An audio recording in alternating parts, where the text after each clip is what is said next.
The zombie stacking up on you as well. Morphling, the final pick from MVP.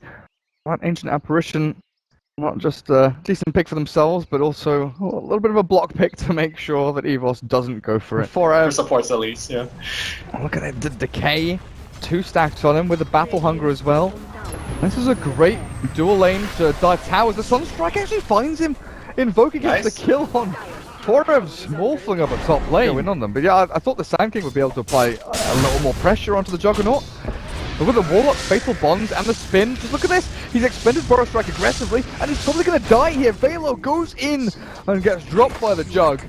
In the meantime, top lane, they do find a kill on the Undying at the very least, but I kind of like it. I feel it's a similar sort of ideology behind the drums on Invoker, right? You need stats, you need to tank up a little bit, but you also don't want to be slot redundant because you do want, Force Staff, you want Blink Dagger, Dragonlance, and all of that comes into play with the raindrops on top, but come back to it in a second. There's Axe's focused down here by the Morphling, a couple more hits in with that nice little Vortex down. They find the kill and transition back onto the Undying. Dubu slams him with the Orb of Venom. The Decay gets him to a nice amount of HP. The Sunstrike lands onto Forev, heading to the fight as well. No, they don't quite get the kill.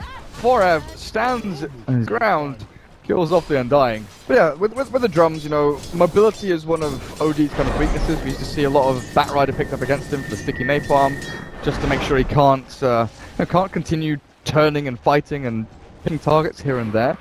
So having that movement speed on the OD to just keep chasing people, get into range of Astral, have the stats, the strength, and all of that is absolutely great for him. And it's a great kind of stopgap laning item as the Burrow Strike lands onto the Undying, but the Epicenter cancelled by the taunt, and in comes the Juggernaut. Velo, he's got no Burrow Strike for 3 seconds. They wait for him across. The Sora comes through, and Axe, he's kept alive, but not for long enough. I do get the 1-for-1 trade-off there as the 2 offlaners fall. Juggernaut, Golem's down, and in he goes with the healing ward there. The Sunstrike finds the kill. They're chased for more, and Dubu's on the run, tail between legs. The Fatal Bonds burning through him a little bit, and the creep behind him, but they won't be able to find the kill just here. The Stick Chargers keep him up. OD will rotate in towards this top lane, but scouted out by the Golem towards the south. Aggressive plays by EVOS under this tier 1 tower top, and the rotations are just perfect. Yeah, they just expend a lot for that engagement though. Rock has been used, Tombstone has been used as well, and it looks like they're unable to actually even get the tier 1 out of it. So it was a big win, but I think EVOS was looking a little bit more out of it. Febby having a lot of trouble against that Golem, and he's gonna just die. 2D Golem. I heard the Sunstrike and I was wondering where it was going, but mid-fight, oh my god, it just battles everywhere! Morphling might be able to clear up the Invoker here, the Burrow Strike, comes and kills him off at long last. The Mega Kill streak taken by Velo. All over the place. But yeah, EVOS, because of the 3-for-1 trade, just like straight up taking tier 2 now. Well, at least trying to do so. Creep cutting here is the Axe, who's gone for a Magic Wand, which normally is the one you skip, especially when you're rushing Dagger. Do you think the wand's actually good this game? I'm not sure. Look at that great spin. Ice Blast will connect with Axe though. Berserker's Call will not help him. As this upheaval slows down MVP's advance and the retreat is there to enable the TP back. The Burrow Strike not going to be on the money. Yeah. There we go. That's the good stuff. Healing Ward will keep him alive. And even with this AA Ice Blast though. Available with the Ice Blast. The land on the 4, the Burrow Strike into 3 as well. Then Sandstorm coming in, the Ignite's down as well. Sunstrike not going to land onto anyone just yet, but Roshan dropping low. Velo in the pit still will die at long last. But MVP, they need to go in now. The hammer's dropped, but it's just no damage. Deafening Blast flies back into their faces. MVP, they're on the hunt. They've killed off 2, looking for more. Francer, 16 seconds until his invokes off cooldown. He cannot get himself into Ghost Walk. He's got a boost of travel. He's going to TP himself away in the trees. And again, there's nothing to catch. The Sand King's dead. But Roshan's been left open for MVP, and I think that's going to be a freebie for them. So it really, the Ancient Apparition is allowing the 2 cores to play to their fullest potential. Instead of just like constantly just like punching at the Warlock and he's being healed up and so on and so forth. Looks like we do find yet another kill. Like you said, the Blink Dagger being very key. And yeah, Ice Blast to the back, looking for TP targets, and there's the Golem drop down. Fatal Bonds, the damage to the hero. Looks like it's good. Able to take down the Warlock in the meantime, though, as MVP. It's time for hot retreat. The Invoker is going to be able to force spread onto the target, not dropping too quickly. He's got Alacrity turn this one back as well. Dubu chasing them, or leading them on a merry goose chase there as Febby smokes away from the Golem. Don't actually kill Velo. Somehow the Sand King survived through all of that, and of course, Aegis on the OD kept him alive. Or brought him back to life, I should say, as my brain stops working for a second there. EVOS, no, you can't walk into this, they're stuck around, the damage comes through, and Invoker's gone! Forev, he's able to stick around as well, to clear up the golem with QO's OD. Oh, my goodness, the swing back from MVP Phoenix, stronger than ever. There was a smoke picked up by the axe, and yeah, they've actually used it here with a blink dagger to make the debut. That Axe's initiation work out for them. They'll push the tier 2 top, but MVP, they're not having any of this. They're moving towards the mid-invoker, and with the vision on him, it's just a simple kill, honestly. Damage from Forever will finish it off with the adaptive strike. Invoker left high and dry by the rest of his team. He thought he could maybe defend the tier 1 mid. And they're able to really capitalize on the space that EVOS able to get. If you look at the minimap, like, essentially, they're kind of just stuck in this small circle. And they might be stuck in their graves in a second. Axe, well, Warlock drops his ulti, not really going to do too much though, as QO slams it into the ground with his nice big orbs. Even with that upheaval down, Juggernaut is looking for an Omni Flash, but he's stunned with the cold from there. He has to spin and he can't get his ulti off. QO, fatal bomb down to him. The Epicenter in the background, looking for a kill onto the Warlock. Gets it done as well. As Invoker TV's forward. Dubu caught with the cold snap in the back end. They're hunting down Velo, the Undying. Zombies chasing him. He's got another Burrow Strike in 2 seconds time. He's got himself into the trees. No! Oh, What? What? How? Hello, Ice That Frog? was That's not meant to happen. Anime sword of justice, as it is standing itself. Got the kill. Meanwhile, looks like Baby trying to port out. He will make the port home safely. Things are getting difficult, but once again we look at high ground defense and the ability to hold back the Koreans, right? Well, I was going to say Undying Tombstone's one of them, but if you're dead, you can't cast it. He gets it down before he drops the ice flash slide forward. We'll catch onto a couple with a trail at very least. And Forev, oh man, kill off the Tombstone and waveform away. Wants to kill Axe off first. Apparently Epicenter comes through and that's going to secure it. Velo playing the long game there.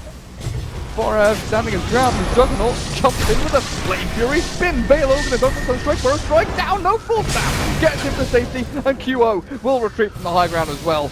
EVOS loses 2, but MVP, everyone's low HP. Somehow the tier 3 stands, but the battle around this high ground, an absolute slaughterfest. Mask of Madness Juggernaut, I mean, I think a big thing here is, you know, you look at Ice Blast, Shotgun Morphling, Astral and Orbs and Sandy's Eclipse. MVP is like 80% magic damage, right? Oh, we're gonna jump in. I found the Ogre. Sunstrike is good, but so is the counter initiation with the Warlock. Oh, he drops on their heads. They take down one, but QO Fatal Bombs kills him off. Forev looks for the nuke damage onto that, and both of the Epicenters down onto as well. QO finally gets taken out by Invo, but EVOS still losing so many. The Tombstone will slow them down enough, but Forev again, adaptive strike forward, zombies stack up, but EVOS do not. Eden, cold feet, not be able to stop him from TPing back. Safety. Oh, Burrow Strike? Close. So difficult to actually get any kind of actual ground here, any kind of foothold when MVP are the ones setting the terms of engagement and walking up onto your high ground. Only 7 minutes in with a Bloodlust over onto Velo, give him that nice little bit of movement speed. Not heading into it with the ODDD, and look at that, Invoker is already caught. Ice Blast forward, it's going to be enough. They've actually looked to kill him off with no buyback. This Invoker dead. Face upon the Warlock, ulti look good, but Dubu, you'll step in the air, and that ulti from Juggernaut doesn't come to anything. Epicenter will be able to come through as well. The age is expended, but illogic. Gotta run, gotta hide. You've got no Blade Fury, and you've got no life to stick around there. Forev, he's turned up. He's looking for a kill. He's going to jump himself forward. There's the E-Blade. No, holding on to it. Just wait forward. Waiting for anyone else in the background, and, well, I think, well, they've secured this game.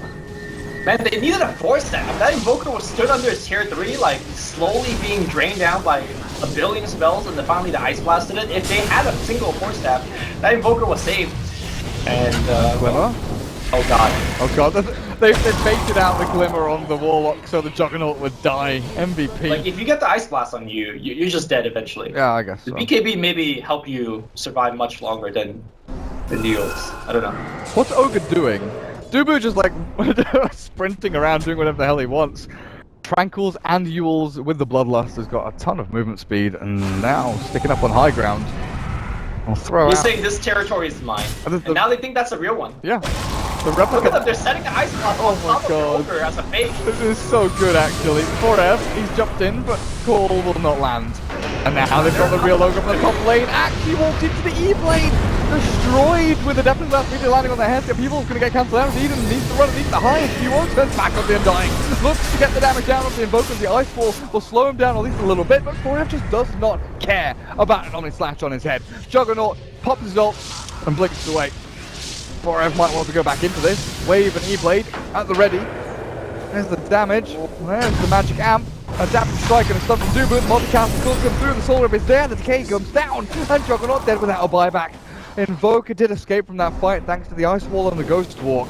But MVP don't lose anything.